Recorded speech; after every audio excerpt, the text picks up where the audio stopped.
से कौन लड़ेगा? राहुल गांधी जिंदाबाद।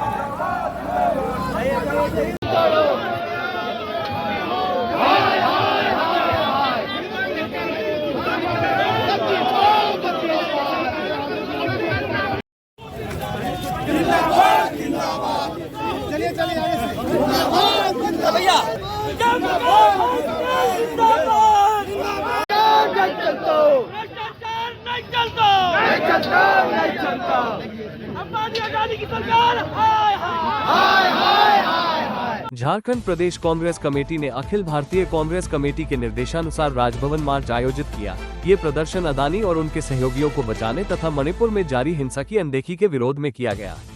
प्रदेश कांग्रेस अध्यक्ष केशव महतो कमलेश के नेतृत्व में शहीद स्थल से राजभवन तक निकाले गए इस मार्च के दौरान सभा भी आयोजित की गई। सभा को संबोधित करते हुए केशव महतो कमलेश ने केंद्र सरकार पर हमला बोलते हुए कहा, अदानी की जालसाजी और मणिपुर में हिंसा के मामले पर प्रधानमंत्री पूरी तरह मौन है। कांग्रेस इन मुद्दों को लगातार संसद में उठा रही है, लेकिन सरकार कोई जवाब नहीं दे रही। उन्होंने मणिपुर हिंसा और अदानी प्रकरण पर मोदी सरकार को घेरते हुए कहा कि प्रधानमंत्री ने अब तक मणिपुर का दौरा तक नहीं किया, जिससे साफ है कि उनकी प्राथमिकता में यह मुद्दा नहीं है। कांग्रेस विधायक दल नेता प्रदीप यादव ने केंद्र सरकार पर संवैधानिक मूल्यों की अनदेखी और जनता की आवाज को दबाने का आरोप लगाते हुए कहा कि अमित शाह और नरेंद्र मोदी ने मणिपुर जैसे संवेदनशील मुद्दे पर चुप्पी साध ली है। कांग्रेस विधायक दल के उप नेता राजेश कच्छप ने कहा, संविधान ने ही मोदी जी को चाय बेचने से प्रधानमंत्री बनने का मौका दिया, लेकिन आज अदानी को बचाने के लिए वो संविधान का सम्मान भी भूल गए हैं। वित्त मंत्री राधा कृष्ण किशोर ने कहा कि जो दल अंबेडकर जी का अपमान करता है वो लोकतांत्रिक मूल्यों का हनन कर रहा है। भाजपा संविधान और सामाजिक समानता को खत्म करने की कोशिश कर रही है। स्वास्थ्य मंत्री डॉक्टर इरफान अंसारी ने कहा कि देश का हर नागरिक भाजपा के संविधान विरोधी रवैये से नाराज है। अदानी के इशारों पर देश नहीं चल सकता। वहीं कृषि मंत्री शिल्पी नेहा तिर्की ने संविधान की सुरक्षा के लिए कांग्रेस की प्रतिबद्धता व्यक्त की। पूर्व प्रदेश अध्यक्ष राजेश ठाकुर ने कहा, अदानी से यारी और मणिपुर से गद्दारी नहीं चलेगी।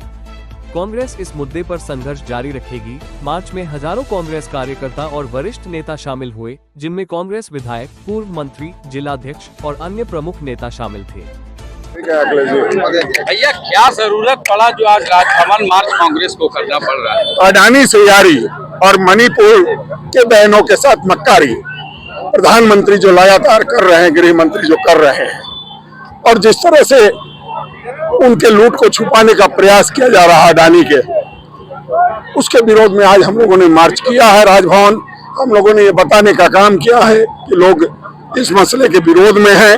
आप जो कर रहे हैं वो ठीक नहीं है। संविधान को ताक पर रख करके कोई काम मत कीजिए।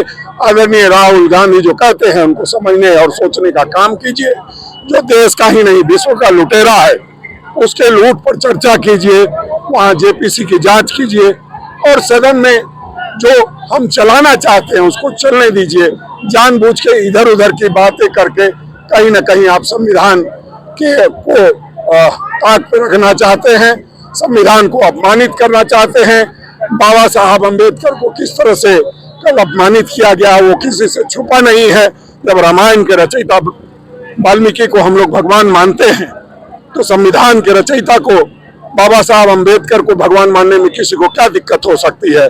हम समझते हैं कि जो हमें कानून दिया, जो हमें संविधान दिया, उसी के बदौलत हम लोग आज धरती पर जिंदा हैं और उन्हीं के अधिकारों को लेकर के लड़ाई लड़ रहे हैं। हमें लगता है कि जो हम लोग लड़ाई लड़ रहे हैं उसमें जनता हमारे साथ है और हम जनता के हक और हुकूक की लड़ाई लड़ते रहेंगे। आज आप लोग किस चीज के लिए प्रोटेस्ट किए? आप सभी जानते हैं कि किस तरह पूरा जग जाहिर है कि मणिपुर में बराबर हिंसा की घटनाएं हो रही हैं, वहां पर हत्याएं हो रही हैं, निरीह लोगों को मारा जा रहा है और कर्फ्यू लगा हुआ है, लेकिन केंद्र की सरकार मौन है।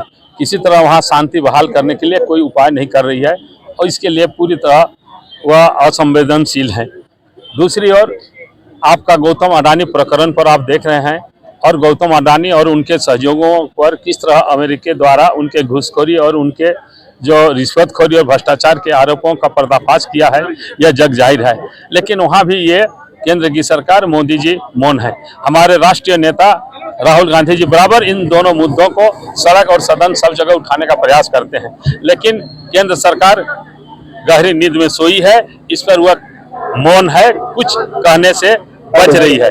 इसलिए कांग्रेस पार्टी ने एक सजग प्रहरी के नाते प्रजातंत्र की रक्षा के लिए आज सड़क पर उतर करके राजभवन मार्च करने का काम किया। जिस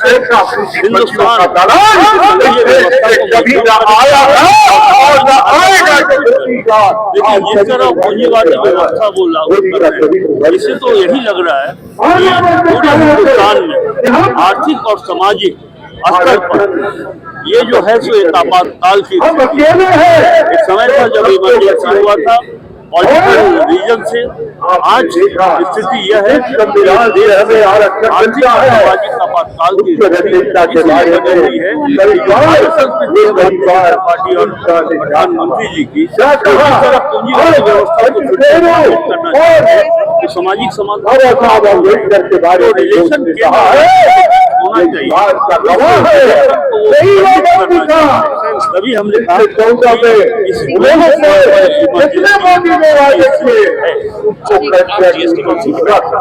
यही अमित शाह ने कहा था।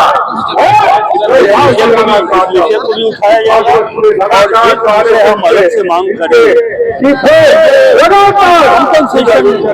5 वर्षों की हमारे यहाँ मैन्युफैक्चरिंग हम उत्पादन करते हैं, लेकिन यहाँ पंजाब, महाराष्ट्र, कैलकाटा, वेस्ट बंगाल ये सब हो जाता है। हमको वो उस बैठक समाप्त हो गई है 5 वर्षों के लिए और बढ़ाई